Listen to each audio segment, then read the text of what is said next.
Комплект Смотем. Сначала устанавливаем Powerbank. Накручиваем приемник. Подключаем специальным кабелем коротким к питанию. Загорается зеленый индикатор. Обязательно смотрим, чтобы он загорелся. Значит, все заряжено, все работает. Далее устанавливаем смартфон на специальное металлическое крепление. Откручиваем и поднимаем на нужную высоту. Желательно поднять повыше, чтобы можно было работать. Допустим, 2,50.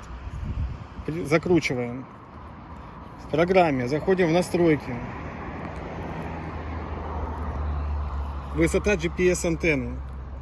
Выставляем, плохо видно, но здесь будем ставить 2.5 метра. Применить. Ничего больше не настраиваем. Выходим в меню карта основное, нажимаем плюсик. И теперь смотрим, какой режим работы мы хотим, что мы хотим выполнить, какую работу. Допустим, мы сейчас делаем съемку точек. Выбираем путевая точка под GPS.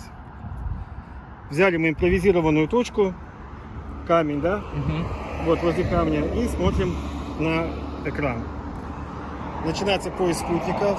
Обязательно смотрим на вот этот значок Bluetooth. Он должен гореть желтым цветом. Это говорит о том, что подключились к приемнику. Далее смотрим зеленым N-Trip. Это говорит о том, что мы работаем, получаем поправки для РТК. И далее смотрим статус приемника. Должно быть RTK Fixed. Fixed это значит фиксированный сигнал. Если есть фикс, значит поставим точку. Нажимаем на желтый флажок. Все, точка есть. Но перед этим желательно, для того, чтобы точно выставить, есть уровень. Смотрим по уровню. Примерно, чтобы это было максимально точно, ловим. И тогда ставим точку. Далее смотрим отклонение, какое у нас будет.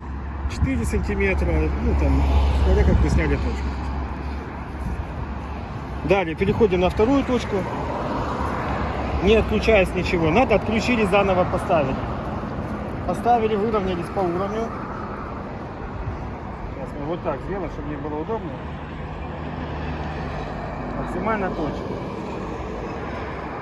И нажали, поставили точку. И теперь смотрим сюда. Сейчас я поставлю по уровню, не видя, что на экране происходит. И мы посмотрим, какое отклонение там покажет. Какое? 2 сантиметра. До 20 миллиметров. Все зависит уже от рук и так далее. Дальше нажимаем кнопочку дискетку. Вот вверху. Сохраняем работу. Вы уверены, что закончили эту работу? Окей.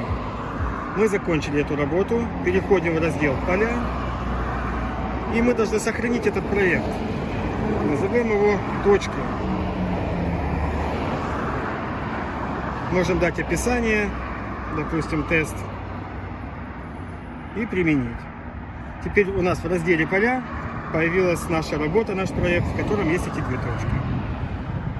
Мы можем осмотреть по каждой точке координаты, на какой высоте они созданы, что происходит и какие дать описания. Каждой точке можно дать, изменить информацию и дать полное описание. Имя точки, имя 1, сделаем так. Сохранить. И изменить цвет. Во второй точке мы можем изменить цвет. Для того, чтобы визуально мы могли эти точки отличать.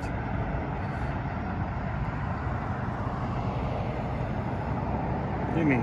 Вот теперь мы видим две разных точки. Дальше. Можно делать экспорт точек. По одной точке, если мы говорим про путевые точки, делаем экспорт. Выбираем